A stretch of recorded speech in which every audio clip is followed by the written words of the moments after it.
All right, on to your notes. This first part up here, this first question you need to do on your own. So you need to pause the video and do this question. It says you can go back and look at your 8-2 notes. When you're done, you need to turn your cup yellow so that your teacher can come and check this answer. But you right now can continue on with your notes until they can get to you to come and check this. So pause the video and do this problem. And then turn your cup yellow so that your teacher can check this while you continue on with this. Okay, so we're going to continue with factoring. So you learned how to factor the GCF in the last lesson, and now you're going to learn how to factor a trinomial. So basically, this lesson of factoring is the reverse of our multiplying that we did in 8-2. So if we have a trinomial and we want to factor it, our answer is going to look like what we were given in 8-2. So our answer should look something like this. Two sets of parentheses with a binomial times a binomial. So if we're given a trinomial, that's what it will look like, something like this. So here's a trinomial, because we've got 1, 2, 3 terms. Your trinomial needs to be in standard form. This is a very important form that you're going to continue hearing about the rest of this year. Here's standard form. Remember the largest exponent down to the smallest. In standard form, a is the number in front of x squared, b is the number in front of x, and c is the number that is your constant. So you need to identify first what your numbers for a, b, and c are. Either writing them down like we're going to do here in this example, or at least underneath your number, like if this is a 1, you would write a little a, and if this is a 3, you'd write a little b underneath it, or circling each one of them, something like that, making sure you can identify what a, b, and c are. Okay, so we're going to look back at our example. We have 3x squared plus 13x plus 4. A is the number in front of x squared, so our number is 3. B is the number in front of x, so we have 13x, so b is 13. Notice I am not attaching the variables to these, it is just the number. And c is the constant, which in our case, plus 4. You would need to pay attention to your symbols. If this said minus 13, then you would have a negative 13 for b. Okay? The next step, you need to take the a and c and you need to multiply them. So a is 3 and c is 4. So we need to do 3 times 4, which 3 times 4 gives you 12.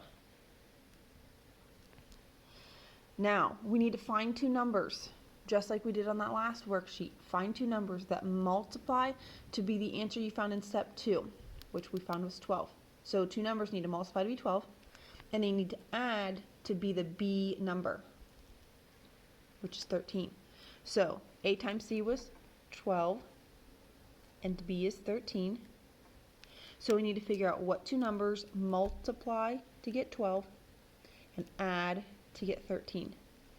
Multiplies to get your a times c and adds to get your b. And these are not necessarily going to be your answers.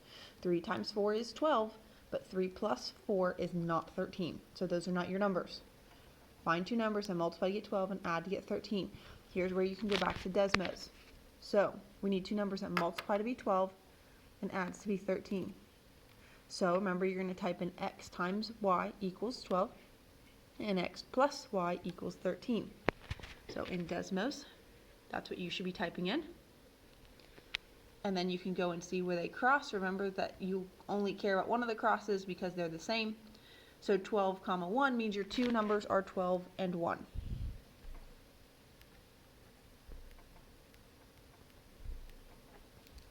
So our answer is going to look something like this.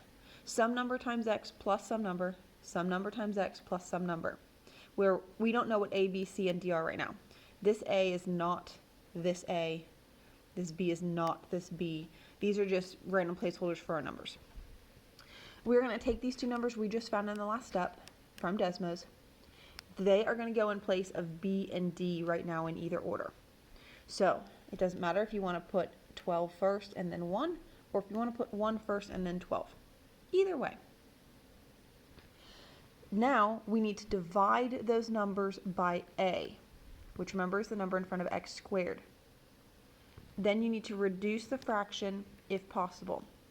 So we're going to take 12 and a was 3, so we're going to do 12 divided by 3. And then we're going to take 1 and divide that by 3 also. Now, you need to see in both of these fractions if they can reduce or if they can divide. So 12 divided by 3, this entire thing just equals 4.